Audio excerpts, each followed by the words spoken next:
इस conference hall में कभी भी जो बीजापुर जिला के लेकर कोई प्रेस कॉन्फ्रेंस होते, इस समय उस दौरान हमेशा एक चेहरा और एक नाम श्री मुकेश चंद्राकर का रहते हैं। कभी भी पुलिस संबंधित कोई भी विषय है हम लोग प्रेस कॉन्फ्रेंस करते थे। उस दौरान उन्होंने काफ़ी एक एक्टिव रोल में, एक सकारात्मक भूमिका में हमेशा हम लोग के बीच में उपस्थित रहते थे। और आज दुर्भाग्य है ये प्रेस कॉन्फ्रेंस उनकी लेकर घटनाक्रम हुआ, उसी के संबंध में हमको करना पड़ रहा। आप सबके माध्यम से मैं जो उनके परिजन को और उनके साथियों, उसमें ना सिर्फ बीजापुर में पूरा प्रदेश के और प्रदेश के बाहर भी उनका काफ़ी एक पहचान है, उनकी काफ़ी एक फॉलोइंग है, उन सबको जो हम लोग की ओर से संवेदना व्यक्त करते हैं और ये आश्वासन भी देते हैं उनके साथ जो घटनाक्रम हुआ उसका निश्चित रूप से न्याय मिलेगा। इस बात के साथ साथ मैं पुनः उनके परिजन को प्रति संवेदना व्यक्त करते हुए, उनके सभी साथियों, सभी उनकी चाहने वालों को सबके प्रति संवेदना व्यक्त करते हुए और उनकी आत्मा शांति प्रदान करे, ईश्वर उनके परिजन को शक्ति प्रदान करे। इसके साथ साथ जो पूरा घटनाक्रम के संबंध में अभी तक वेक्षा में जो बात सामने आए थे उसको मैं आप सबकी समक्ष रखना चाहूँगा। आज मेरे साथ डीएजी दंतेवाड़ा श्री कमलोचन कश्यप, कलेक्टर बीजापुर श्री संबित मिश्रा साहब, जो बीजापुर एसपी साहब जितेंद्र यादव साहब मेरे साथ उपस्थित है।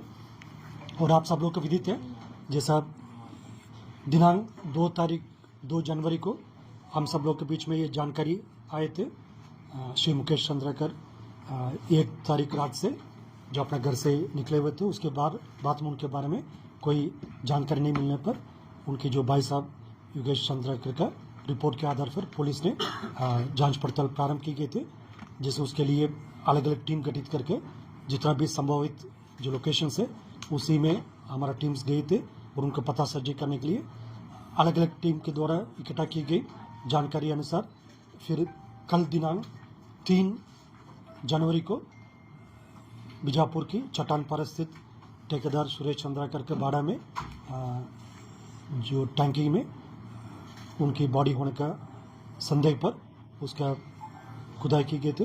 उसके पश्चात बॉडी रिकवर करके उसके परिजनों और साथियों के द्वारा पहचान की गई थी। तत्पश्चात आज दिनांक 4 तारीख को पोस्टमार्टम के उपरांत आज उनकी अंतिम जो कार्यक्रम होता है उसमें हम आप सब लोग शामिल रहा। और उसके जो पूरा घटनाक्रम के बैकग्राउंड के बारे में मैं बताना चाहूँगा। जैसा दिनांक 1 तारीख को रात लगभग 8 बजे, जैसा भी समय अभी तक प्राथमिक विवेचना के आधार पर मैं बता रहे थे, जैसा और इन्वेस्टिगेशन कंप्लीट हो जाएगा स्पष्ट समय ये पूरा उल्लेख हो जाएगा। लगभग अभी अंदाजा 8 बजे करीबन जैसे ठेकेदार सुरेश चंद्राकर के जो छोटे भाई रितेश चंद्राकर और मुकेश चंद्राकर के बीच में मोबाइल से बातचीत हुआ। उसके पश्चात लगभग 8:30 बजे के बाद दोनों रितेश चंद्राकर और मुकेश चंद्राकर जो बीजापुर चट्टानपारा स्थित ठेकेदार सुरेश चंद्राकर के जो बाड़ा में उन दोनों का मुलाकात हुई थी। और उस परिसर में पूर्व से जो सुरेश चंद्राकर का जो सुपरवाइजर है महेंद्र रामटेके वो भी उपस्थित रहा। और उधर डिनर वाला का जो दौरान जैसा रितेश चंद्राकर द्वारा ये बहस की जा रही थी मुकेश चंद्राकर से, आप हमारा परिवार के होने के बावजूद भी जो हमारा संबंधित जो खबर को आप प्रसारित करते हैं, इस सब विषय को लेकर जो उन्होंने बहस किया। और बहस में आगे बढ़ते बढ़ते जो महेंद्र रामटेके और रितेश चंद्राकर द्वारा उस परिसर में जो लोहा का राड थे उसी राड की लेकर मुकेश चंद्राकर की सिर पर पहले वार की गए थे और उसके बाद उनके छाती और पेट और पीठ में भी जो लोहा के राड से वार की गए थे। जैसा जिस प्रकार के चोट उससे अनुमान लगा सकता है लगभग 15-20 मिनट में उसी स्पॉट में उनका मृत्यु हो गई होगा। उसके पश्चात जो बॉडी को डिस्पोज करने के उद्देश्य से दोनों महेंद्र रामटेके और रितेश चंद्राकर ने मिलकर जो बॉडी को उसी परिसर में जो टैंक थे, सेप्टिक टैंक थे, उसके अंदर डालकर उसके ऊपर जो लोहा का ढक्कन पहले से थे उसी को बंद कर दिया गए थे। उसके पश्चात रितेश चंद्राकर द्वारा जो अपने बड़े भाई दिनेश चंद्राकर जो जैदलपुर में सुरेश चंद्राकर, दिनेश चंद्राकर और उनके पूरा परिजन जैदलपुर में उपस्थित थे। उनमें से दिनेश चंद्राकर को उन्होंने मोबाइल फ़ोन के माध्यम से घटना के बारे में सूचना दिया थे। उसके पश्चात दिनेश चंद्राकर ने जैदलपुर से रवाना होकर टुवर्ड्स बीजापुर आ रहे थे और साथ साथ ये रितेश चंद्राकर और महेंद्र रामटेक ने भी इधर से बीजापुर से रवाना होकर टुवर्ड्स जैदलपुर जा रहे थे। ये दोनों पार्टी जैसा एक साथ दिनेश चंद्राकर थे और दूसरा में रितेश चंद्राकर और महेंद्र रामटेक थे। इन लोगों की मुलाकात जो नेलसनार के पास बोदली के एरिया में हुआ। उसके पश्चात ये सब मिलकर वापस इधर आए थे बीजापुर।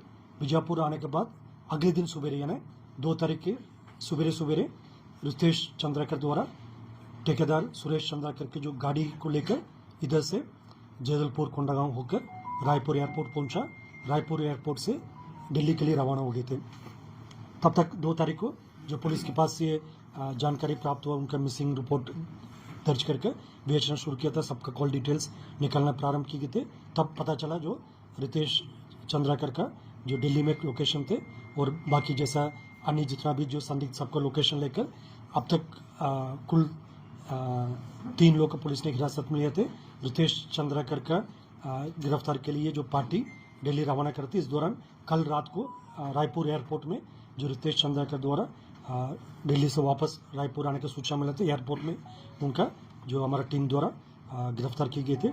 और उनके जो बड़े भाई जो दिनेश चंद्राकर और जो उनके सुपरवाइजर महेंद्र रामटेक के, इन तीनों का भी पुलिस ने गिरफ्तार करके भी पूछताछ की जा रही थी। और घटना में उपयोग किए गए थे जो आयरन, घटना में जो इस्तेमाल किए गए थे जो हथियार का रिकवरी और जितना भी और एविडेंस इन्वेस्टिगेशन का कार्रवाई की जा रही, तो उसके बाद ही फिर पुलिस रिमांड में भी लिया जाएगा। अभी न्यायालय की प्रक्रिया भी बाकी है, इसका पुलिस रिमांड भी लेकर जो शेष पूछताछ भी की जाएगी और उनका न्यायालय में पेश करने के पूर्व में उन्हें जैसे पेश भी की जाएगी। सर, रितेश को कैसे पकड़ा गया, इसके पीछे की थोड़ी कहानी बताएंगे, क्योंकि वो यहाँ से फरार हो चुका था। जैसा इस प्रकरण का आरोपी रितेश चंद्राकर द्वारा जैसा घटना दिनांक 1 जनवरी के पश्चात 2 जनवरी को इधर से बीजापुर से रायपुर जाकर रायपुर से फ्लाइट के माध्यम से दिल्ली गए थे।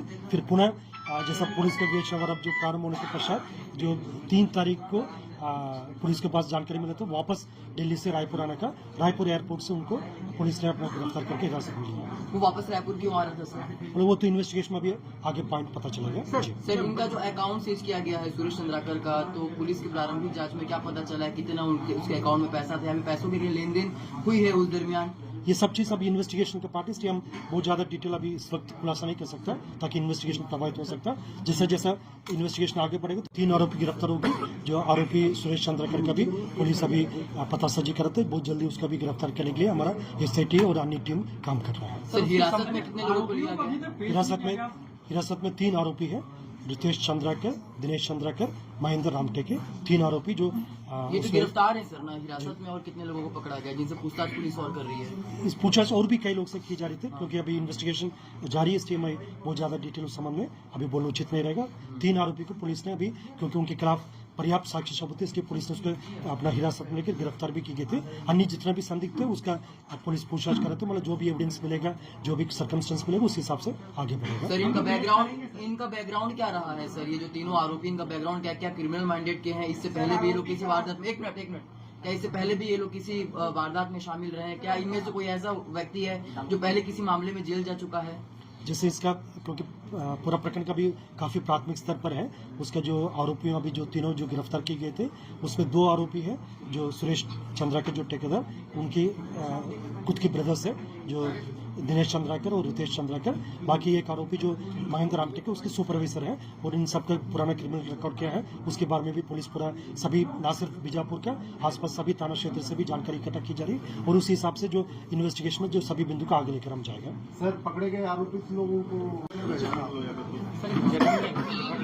घटी है जिसमें हमारे पत्रकार साथी हत्या की गई है, अब तक क्या कुछ जांच हुई है सर? क्या कुछ आप लोगों ने बताया? जिला बीजापुर के युवा पत्रकार साथी श्री मुकेश चंद्राकर दिनांक 1 जनवरी से अपना घर के जो स्थान से कहीं गए थे। उसके बाद उनका कोई अता पता नहीं होने का उनके परिजन की रिपोर्ट के आधार पर बीजापुर पुलिस द्वारा रिपोर्ट दर्ज करके पूरा प्रकरण की जांच पड़ताल की गई थी। इस दौरान दिनांक 3 जनवरी को बीजापुर के चट्टानपारा स्थित ठेकेदार सुरेश चंद्राकर की बाड़ा में सेप्टिक टैंक के अंदर उनके बॉडी होने का शंका पर उसका रिकवर किए गए थे, बॉडी रिकवर किए गए थे। बॉडी रिकवर करने के पश्चात उसका मार्ग पंचनामा एवं पोस्टमार्टम वाला कार्रवाई भी की गए थे और प्रकरण का अपराध पंजीबद्ध करके एक special investigation team additional SP Mayank Gurjar IPS officer के नेतृत्व में 11 सदस्य एक SIT गठित की गई। अभी प्रकरण का विवेचना की जा रही थी। प्रकरण की विवेचना में अब तक कुल 3 आरोपी है। इसमें रितेश चंद्राकर, एक महेंद्र रामटेके और दिनेश चंद्राकर, ये 3 आरोपी को पुलिस ने गिरफ्तार करके अभी आगे का कार्रवाई की जा रही थी। अब तक जो प्राथमिक विवेचना के आधार पर जो जानकारी प्राप्त हो रहे थे, दिनांक 1 जनवरी की रात को आरोपी रितेश चंद्राकर द्वारा मृतक मुकेश चंद्राकर को अपना जो बाड़ा में, जो चट्टानपारा स्थित जो बाड़ा में लेकर गए थे। उधर रात्रि भोजन के दौरान किसी विषय को लेकर बहस की गई थी। उसके पश्चात जो उधर जो हार्ड एंड ब्लंट ऑब्जेक्ट्स है उनके सिर के ऊपर वार किए गए थे और बॉडी का अन्य पार्ट्स में भी उनका वार किए गए थे। उसी कारणवश उनका मृत्यु हो गई थी मुकेश चंद्राकर जी का। उसके बाद जो बॉडी को उसी परिसर में टैंक के अंदर उसको डिस्पोज करके अगले दिन उसके ऊपर ताज़ा प्लास्टिंग भी कर दी गई थी। अब तक विवेचना में जो भी पुलिस के पास फॉरेंसिक एविडेंस, जो टेक्निकल एविडेंस और जितना भी साइंटिफिक एविडेंस प्राप्त हो, उसी आधार पर जो प्रकरण में शामिल आरोपी रितेश चंद्राकर और महेंद्र रामटेके और उनके जो सहयोगी दिनेश चंद्राकर, इन तीनों को गिरफ्तार किए गए थे। एक अन्य आरोपी जो ठेकेदार सुरेश चंद्राकर, क्योंकि उस घटनाक्रम में उसी के परिसर में पूरा घटना हुआ और उसकी वाहन भी इस्तेमाल हुआ और अन्य जितना भी परिस्थिति के आधार पर उनके खिलाफ भी अभी पुलिस आरोपी मानकर उनका भी तलाश की जा रही थी। जैसा उनके पतासाजी उनके गिरफ्तारी के लिए अलग अलग टीम गठित करके अभी विवेचना की जा रही थी और जल्द से जल्द उनको भी हम पुलिस हिरासत में लेकर आगे कार्रवाई की जाएगी और इस प्रकरण में बहुत त्वरित तरीके से हम विवेचना पूर्ण करके न्यायालय में चालान पेश करके जो मृतक पत्रकार साथी मुकेश चंद्राकर के जो साथ घटना होती है उसके लिए उनके परिजन को न्याय दिलाने के लिए हर कदम हमने प्रयास करके उसका एक प्रोफेशनल और साइंटिफिक तरीके से उसका प्रकरण को लॉजिकल एंड तक ले आएगा। क्या सर सुरेश चंद्राकर इसका मास्टरमाइंड बताया जा रहा है, जो आरोपी है और आगे जाना है और आरोपी जो भी उनका भी गिरफ्तारी करना है। ये सब कार्रवाई विशेष और हम इसको पूर्ण करेंगे। सर, जिस बारे में सब मिला उसको रिकवर किया जाएगा। जी, अभी क्योंकि सीन ऑफ क्राइम के हिसाब से हमारा इन्वेस्टिगेशन सीन को फॉरेंसिक टीम द्वारा पूरा जांच करना है और उसके सीन को रिक्रिएट करना है, ये सब कार्रवाई करना है। उसके पश्चात जो संबंधित विभाग द्वारा उसकी कितना वैलिडिटी है, कितना लीगल जो कॉन्सिक्वेंस सबको देकर आगे कार्रवाई करना है। मैं इसका पूरा जानकारी आपको जो थोड़ी समय में 5-10 मिनट में जो सॉफ्ट कॉपी और अन्य जितना भी डिटेल्स है उसके शेयर की जाएगी और मैं पुनः आप सब के माध्यम से पूरा क्षेत्र की जनता को और उनके साथियों को, परिजन को, जो शासन को से संवेदना प्रकट करना चाहता हूँ। हमारे पत्रकार साथी मुकेश चंद्राकर की हत्या वहाँ पे की गई है। अब तक क्या कुछ जांच हुई है सर, क्या कुछ आप लोगों ने पाया? जिला बीजापुर के युवा पत्रकार साथी श्री मुकेश चंद्राकर दिनांक 1 जनवरी से अपना घर के जो स्थान से कहीं गए थे। उसके बाद उनका कोई अता पता नहीं हो रहा था। उनके परिजन की रिपोर्ट के आधार पर बीजापुर पुलिस द्वारा रिपोर्ट दर्ज करके पूरा प्रकरण की जांच पड़ताल की गई थी। इस दौरान दिनांक 3 जनवरी को बीजापुर के चट्टानपारा स्थित ठेकेदार सुरेश चंद्राकर की बाड़ा में सेप्टिक टैंक के अंदर उनकी बॉडी होने का शंका पर उसका रिकवर की गई थी, बॉडी रिकवर की गई थी।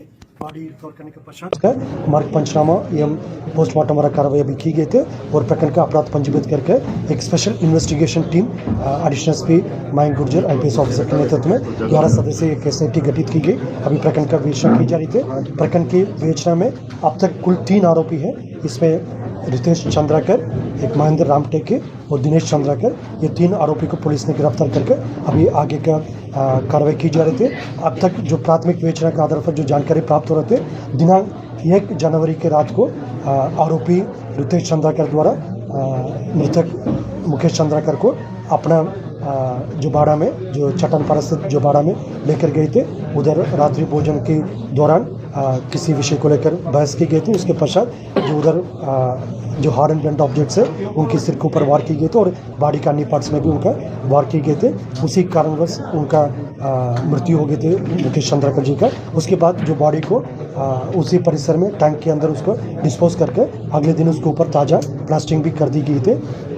अब तक विवेचना में जो भी पुलिस के पास फॉरेंसिक एविडेंस, जो टेक्निकल एविडेंस और जितना भी साइंटिफिक एविडेंस प्राप्त हो, उसी आधार पर जो प्रकरण में शामिल आरोपी रितेश चंद्राकर और महेंद्र रामटेके और उनकी जो सहयोगी दिनेश चंद्राकर, इन तीनों को गिरफ्तार किए गए थे। एक अन्य आरोपी जो ठेकेदार सुरेश चंद्राकर, क्योंकि उस घटनाक्रम में उसी के परिसर में पूरा घटना हुआ और उसकी वाहन भी इस्तेमाल हुआ और अन्य जितना भी परिस्थिति के आधार पर उनके खिलाफ भी अभी पुलिस आरोपी मानकर उनका भी तलाश की जा रही थी। जैसा उनके पतासाजी उनका गिरफ्तारी के लिए अलग अलग टीम गठित करके अभी विवेचना की जा रही थी और जल्द से जल्द उनको भी हम पुलिस हिरासत में लेकर आगे की कार्रवाई की जाएगी और इस प्रकरण में बहुत त्वरित तरीके से हम विवेचना पूर्ण करके न्यायालय में चालान पेश करके जो मृतक पत्रकार साथी मुकेश चंद्राकर के जो साथ घटना होती है उसके लिए उनके परिजन को न्याय दिलाने के लिए हर कदम हमने प्रयास करके उसका एक प्रोफेशनल और साइंटिफिक तरीके से उसका प्रकरण को लॉजिकल एंड तक ले जाएगा। क्या सर सुरेश चंद्राकर जिसको मास्टरमाइंड बताया जा रहा है, जो आरोपी है, उसकी कोई गिरफ्तारी हो पाई है क्या? अभी उसका प्रकरण के 3 आरोपी गिरफ्तार हो गए। जो आरोपी सुरेश चंद्राकर का भी पुलिस अभी पतासाजी कर रही है, बहुत जल्दी उसका भी गिरफ्तार करने के लिए हमारा एसआईटी और अन्य टीम काम कर रहा है। सर हिरासत में कितने लोगों को लिया गया? हिरासत में 3 आरोपी है, रितेश चंद्राकर, दिनेश चंद्राकर, महेंद्र रामटेके, 3 आरोपी जो ये तो गिरफ्तार है सर ना हिरासत में, और कितने लोगों को पकड़ा गया जिनसे पूछताछ पुलिस और कर रही है? इस पूछताछ और भी कई लोग से की जा रही थी, क्योंकि अभी इन्वेस्टिगेशन जारी है, इसलिए मैं बहुत ज़्यादा डिटेल उस संबंध में अभी बोलना उचित नहीं रहेगा। 3 आरोपी को पुलिस ने अभी, क्योंकि उनके खिलाफ पर्याप्त साक्ष्य सबूत थे, इसलिए पुलिस ने उसको अपना हिरासत में लेकर गिरफ्तार भी की गई थी। अन्य जितना भी संदिग्ध थे उसका पुलिस पूछताछ कर रहे थे, मतलब जो भी एविडेंस मिलेगा, जो भी सर्कमस्टेंस मिलेगा उस हिसाब से आगे बढ़ेगा। सर इनका बैकग्राउंड क्या रहा है सर? ये जो तीनों आरोपी, इनका बैकग्राउंड क्या क्रिमिनल माइंडेड के हैं? इससे पहले भी ये लोग किसी वारदात में एक मिनट क्या इससे पहले भी ये लोग किसी वारदात में शामिल रहे हैं? क्या इनमें से कोई ऐसा व्यक्ति है जो पहले किसी मामले में जेल जा चुका है? जैसे इसका, क्योंकि पूरा प्रकरण का भी काफ़ी प्राथमिक स्तर पर है, उसका जो आरोपियों अभी जो तीनों जो गिरफ्तार किए गए थे उसमें 2 आरोपी है जो सुरेश चंद्राकर जो ठेकेदार, उनकी खुद के ब्रदर्स है जो दिनेश चंद्राकर और रितेश चंद्राकर। बाकी एक आरोपी जो महेंद्र रामटेके उसके सुपरवाइजर है और इन सब का पुराना क्रिमिनल रिकॉर्ड क्या है उसके बारे में भी पुलिस पूरा सभी, ना सिर्फ बीजापुर का, आसपास सभी थाना क्षेत्र से भी जानकारी इकट्ठा की जा रही है और उसी हिसाब से जो इन्वेस्टिगेशन में जो सभी बिंदु का आगे लेकर हम जाएगा। सर पकड़े गए आरोपित लोगों को पेश क्यों नहीं किया जा रहा है? अभी जो उसका घटना में जो इस्तेमाल किए गए थे, जो हथियार का रिकवरी और जितना भी और एविडेंस इन्वेस्टिगेशन का कार्रवाई की जा रही, तो उसके बाद ही फिर पुलिस रिमांड में भी लिया जाएगा। अभी न्यायालय का प्रक्रिया भी बाकी है, इसका पुलिस रिमांड भी लेकर जो शेष पूछताछ भी की जाएगा और उनके न्यायालय में पेश करने के पूर्व में उन्हें जैसा पेश भी की जाएगी। सर रितेश को कैसे पकड़ा गया, इसके पीछे की थोड़ी कहानी बताएंगे, क्योंकि वो यहाँ से फरार हो चुका था। जैसा इनका जो अकाउंट सीज किया गया है सुरेश चंद्राकर का, तो पुलिस की प्रारंभिक जांच में क्या पता चला है, कितना उसके अकाउंट में पैसा था, अभी पैसों के लेन देन हुई है उस दरमियान? ये सब चीज़ अभी इन्वेस्टिगेशन के पार्ट, इसलिए हम बहुत ज़्यादा डिटेल अभी इस वक्त खुलासा नहीं कर सकता ताकि इन्वेस्टिगेशन प्रभावित हो सकता है। जैसा जैसा इन्वेस्टिगेशन आगे बढ़ेगा तो फिर जो जो जानकारी आप सबके समक्ष रखना चाहता हूँ निश्चित रूप से जो बस्तर संभाग की शांति, सुरक्षा एवं विकास के लिए जो पत्रकार साथियों को जो भूमिका काफ़ी महत्वपूर्ण रहा, काफ़ी अहम रहा। अनफॉर्चुनेटली ये घटनाक्रम में हमारा एक युवा और काफ़ी एक जैसे इस इलाके के लिए मतलब एक्टिव रूप से अपना कार्य करने वाला जो पत्रकार साथी को हमने खो लिया, इसके दुख, इसका कमी है हम सब का हमेशा के लिए रहेगा। जो उनके परिजन को भी इस वक्त हम जो सांत्वना देना चाहते हैं, आश्वस्त भी करना चाहते हैं, मतलब पूरा समाज, पूरा शासन से लेकर सभी उनके साथ है और इनकी घटना में जो भी शामिल रहा उन सबके खिलाफ कड़ी से कड़ी कार्रवाई करके हम इनके न्याय दिलाने के लिए पूरा कार्रवाई कंप्लीट करेगा। और साथ साथ जो अन्य पत्रकार साथी हैं जो कठिन इलाका में काफ़ी चुनौती के बीच में काम कर रहे थे, इस बात को लेकर शासन हम सब लोग काफ़ी सेंसिटिव भी है और आने वाले समय में हम इनके सुरक्षा के लिए जो भी कार्रवाई होना चाहिए, जो भी हमारा तरफ से जो एक्शन होना चाहिए निश्चित रूप से उसको उठाएगा। तो ये बस्तर क्षेत्र के एक निर्णायक मोड में है। अभी वर्ष 2024 में जिस तरीके से सबके सहयोग से हम काफ़ी आगे बढ़ गए थे, लेकिन आने वाला साल 2 साल हमारे लिए काफ़ी निर्णायक रहे, तो उसमें सब मिलकर आगे बढ़ने का काफ़ी आवश्यकता है। लेकिन ये दुर्भाग्यवश एक घटना हो चुकी है, लेकिन इसमें जो भी आरोपी रहे तो उसको बख्शा नहीं जाएगा और भविष्य में इस टाइप का घटना पुनरावृत्ति ना हो, इसके लिए जो भी हर कदम हमको उठाना चाहिए उसको निश्चित रूप से। सर सुरेश के ऐसे कितने ठिकाने